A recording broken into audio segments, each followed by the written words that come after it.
Assalamualaikum warahmatullahi wabarakatuh. Salam rahayu untuk semuanya. Sehat tentrem untuk semuanya juga beserta keluarganya ya.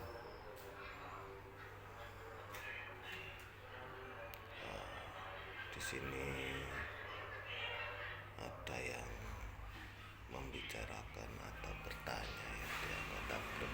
Tapi saya rasa kok belum ada yang menjawab ya. Jadi saya sekedar menjawab dari saudara Markati ya. Kalau memang sholat itu untuk mengingatkan kepada Tuhan, untuk bisa mengingat kepada Tuhan. Ya intinya kan gitu. Bagaimana kalau tidak sholat bisa ingat Tuhan ya. Kalau nggak salah jauh pertanyaannya kalau disimpulkan begitu. Kalau sholat ingat, kalau nggak sholat bagaimana caranya bisa ingat, atau apakah dengan tidak sholat kita bisa ingat. Nah, kebalikannya kan gitu ya.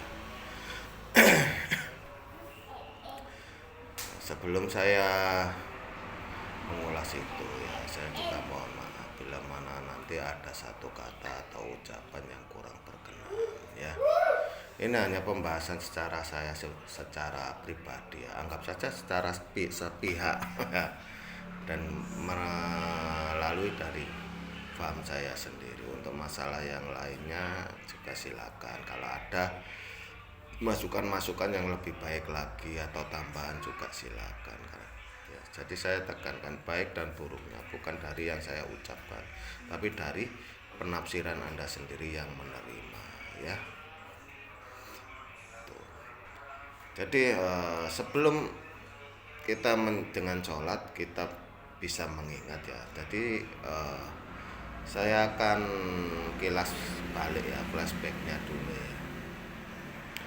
Bagaimana orang bisa sholat? Ya, pertanyaannya kan bagaimana orang bisa sholat kalau orang itu tidak memasuki suatu kepercayaan atau agama, iya kan? Karena sholat itu ciri khas dari agama Islam, iya kan? Tidak ada di agama lain yang namanya sholat ya.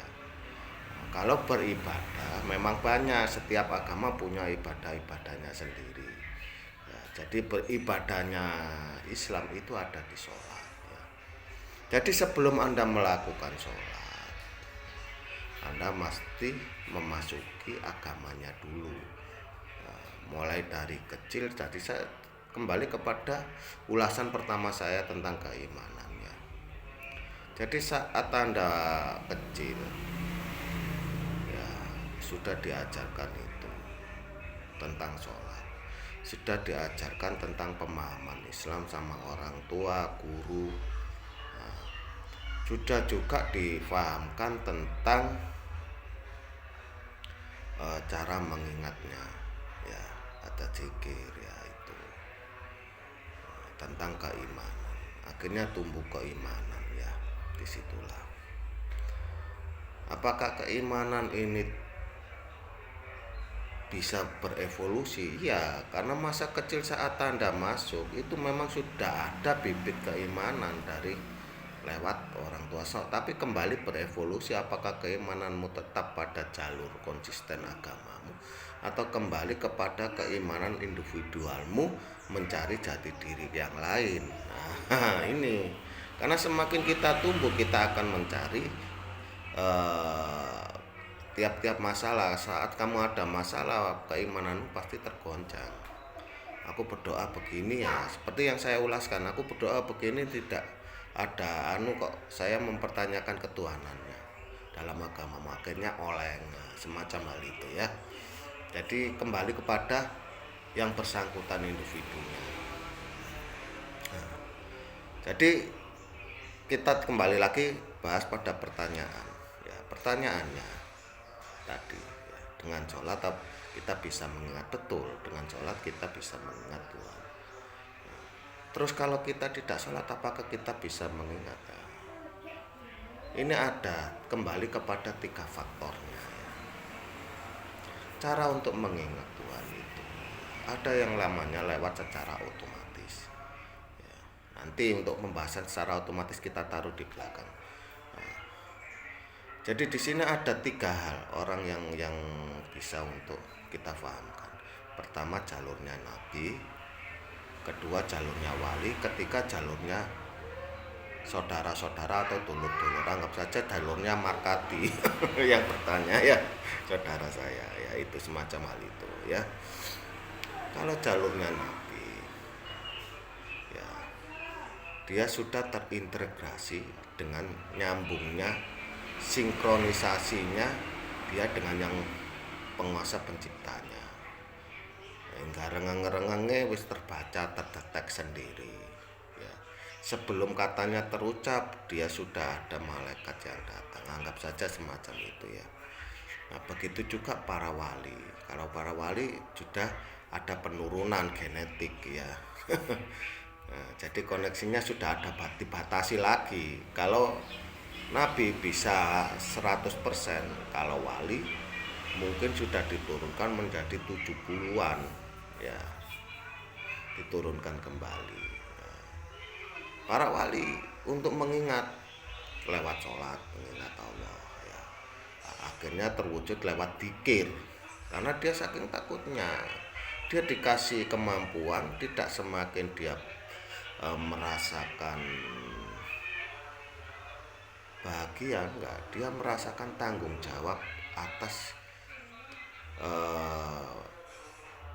kemampuan yang diberikannya. Dia takut jangan sampai ini berkah ini menjadi kayak misalkan di salah satu cerita Fir'aun, dikasih berkah tapi disalahgunakan. Dia takut, akhirnya dia selalu mencoba untuk mengingat yang mengasih dengan cara dzikir. Ini munculnya dzikir ya. Jadi saat dia jalan, dia misalkan bunyinya berzikir Allah, Allah, Allah dalam tiap harinya. Dia tidak lupa bawa tasbih, nuntasno sak kabeh masalah ya, semacam itu. Diputar terus tasbihnya hingga selalu terintegrasi dalam jiwanya, agar dia selalu ingat yang memberi, agar dia tidak menyalahgunakan kemampuannya ya. Jadi semacam hal itu. Nah, itu yang perlu dilakukan para wali Allah ya, karena dia mendapat karomah ya. Itu dia menjadikan itu tanggung jawab untuk lebih berhati-hati. Kamu tak kasih ini, lupa nggak kamu terhadap saya? Nah, itu.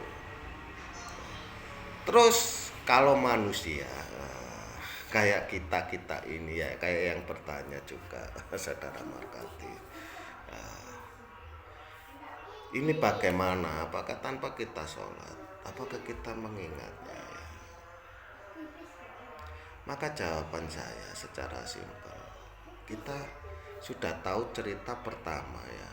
Kalau nabi itu ada mukjizatnya, wali ada haromatullahnya ya. Di situ sudah ada perbedaan-perbedaan. Sedangkan kita, apakah kita akan menjadi dirinya? Maksudnya, apakah kamu akan menyamakan kayak nabi? Apakah kamu akan menyamakan kayak wali itu? Apakah kamu akan menyamakan kayak kiai ya? Kiai juga ini sudah ada penurunan, anggap aja 30% kemampuannya ya. Ada yang dikasih jadab ya,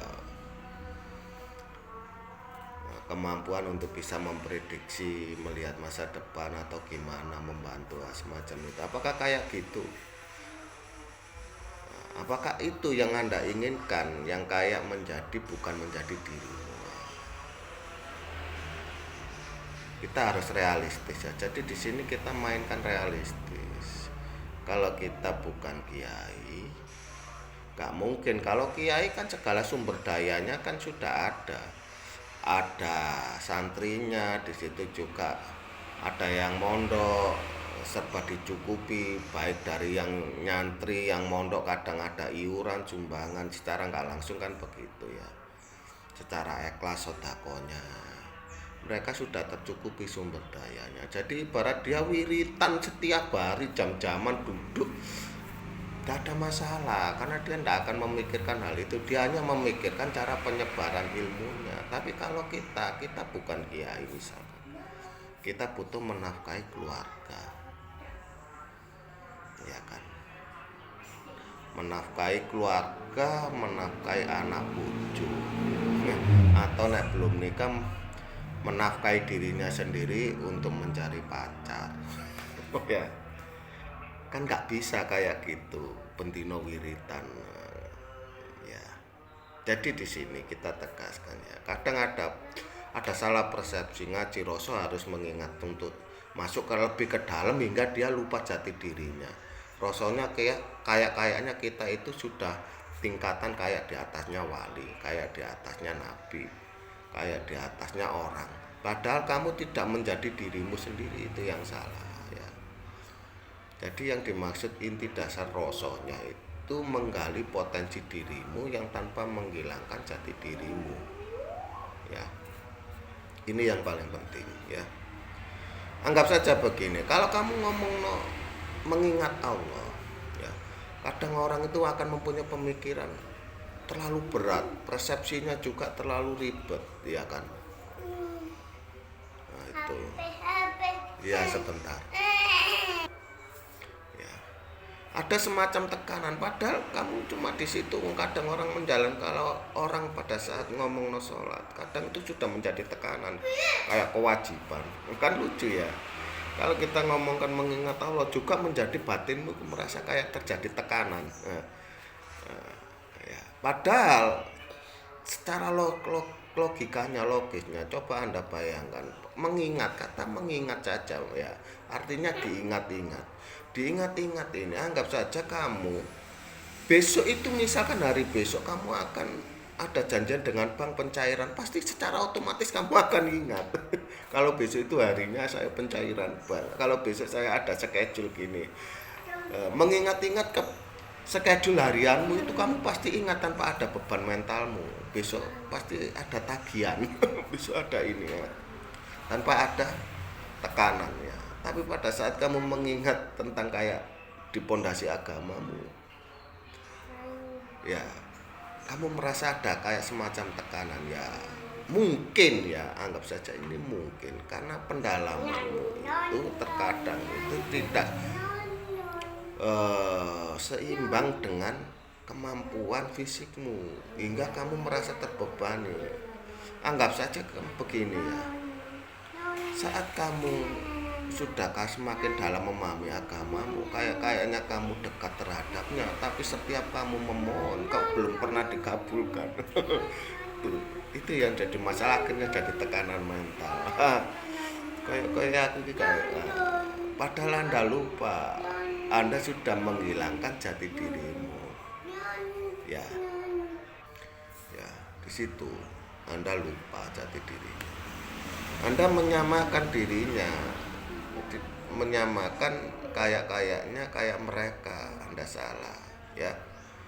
Maka disitulah kamu harus kembali kepada masa kecilmu saat kamu dikenalkan dengan agama yang sudah diturunkan. Kalau misalkan orang tuamu Islam, orang tuamu Kristen, orang tuamu Hindu, kamu sudah dikenalkan. Nah, kata kenal ini berarti secara otomatis kenallah dirimu, kenallah agamamu. Kalau Anda tidak mengenal dirimu, maka Anda tidak akan bisa mensinkronkan dengan agamamu. Ya. Kata pengenalan ini juga ada prosesnya. Tidak jauh beda saat Anda mulai menempuh proses pekerjaan, proses pacaran, proses nikah, sampai proses punya anak dalam berkeluarga. Semua ada prosesnya, pengenalannya. Tidak jauh beda dengan itu. Nah, dengan kita berpondasi semacam ini, kita akan paham, ya kan, bahwa kata mengingat ini tidak harus kita kayak mereka. Anggap saja kita sudah inna sholati wa nusuki wa mayaya wa mamati. Dalam Islam ya, dalam sholatnya. Berarti kalau kamu sudah memasarkan hidupmu, matimu, sholatku, ibadahku, dan semua tetek bengekmu, masalahmu, ya secara otomatis ya sudah teringat sendiri. Kamu yakinkan itu. Kalau kamu mempunyai pikiran yang positif terhadap Tuhanmu, ya maka dia akan positif.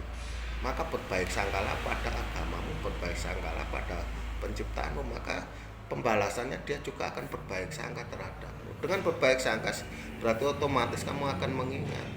Contoh dasarnya, tanpa misalkan kamu nggak sholat, terus pada saat kamu jalan, terus ada orang ketabrak dol mau, secara otomatis kamu bunuh. Astagfirullahaladzim, ya Allah loh, ya kan? Itu secara otomatis sirimu, ya, itu sudah terintegrasi bahwa segala sesuatu ini tanpa kamu sadari kamu sudah terintegrasi dengan agamamu, dengan ketuhananmu, ya. Jadi itu semua itu bergerak otomatis. Nah, kalau kita berusaha koyok niru para wali akan menjadi tekanan, itu namanya torikot, ya, jalan. Mengingat ada satu hari kita harus membaca Allah misalkan berapa ribu kali.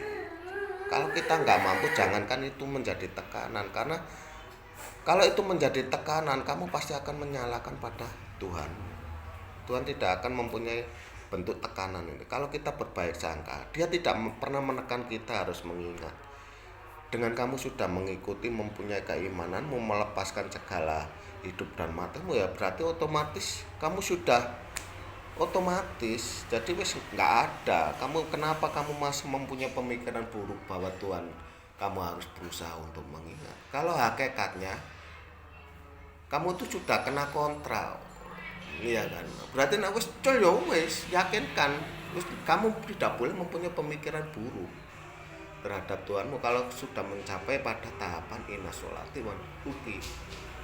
Berarti kan lah nek wis uripmu kok pasrahno, hidupmu matimu kok pasrahno, sholat ibadahmu kok pasrahno. Sholat itu 5 waktu, ibadah itu kegiatan tiap hari baik buruknya itu tergantung dari kamu yang tahu.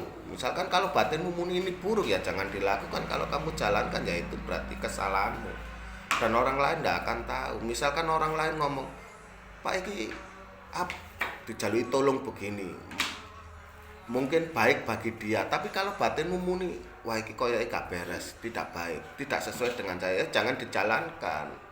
Karena baik dan buruk itu yang tahu itu cuma diri. Begitu juga ini cara mengingat ini. Kalau kamu sudah kita ambil secara ringkes, wis gak mau ambil pusing lah, ibarat wis aku mau bendino ngombe oskadon, mau bendino ngombe bodrek daripada ngeluh, wis ambil ae kata poin singkatnya wis inna sholati. Berarti kamu seharus mempunyai prasangka baik terhadap Tuhan. Itu saja ya. Kalau kamu punya prasangka baik, maka tidak ada yang namanya ujian, itu tidak ada. Ya, itu nggak ada. Kamu nggak akan merasakan. Bagaimana kamu bisa merasakan kalau kamu taunya cuma menikmati saja, ya kan? Ya, mungkin ini yang bisa saya jelaskan ya. Jadi untuk penyimpulannya kamu terjemahkan, kamu ringkas kembali untuk saudara-saudara ya. Kalau ada kata atau ucapan yang kurang berkenan, saya juga mohon maaf ya. Jadi menjadi diri dan kenalah dirimu itu memang menjadi fondasi dasar terhadap diri kita. Kalau kita tidak mengenal dirimu, maka kita tidak akan mengenal keluargamu, maka kita tidak akan mengenal pekerjaanmu. Bagaimana kita bisa mengenal pekerjaan, mengenal keluarga kalau kita juga nggak mau tahu tentang dirimu? Ini yang paling penting. Jadilah dirimu, itu saja ya. Mungkin cukup sekian. Bila ada kata atau ucapan yang kurang berkenan, saya juga mohon maaf ya. Wassalamualaikum warahmatullahi wabarakatuh.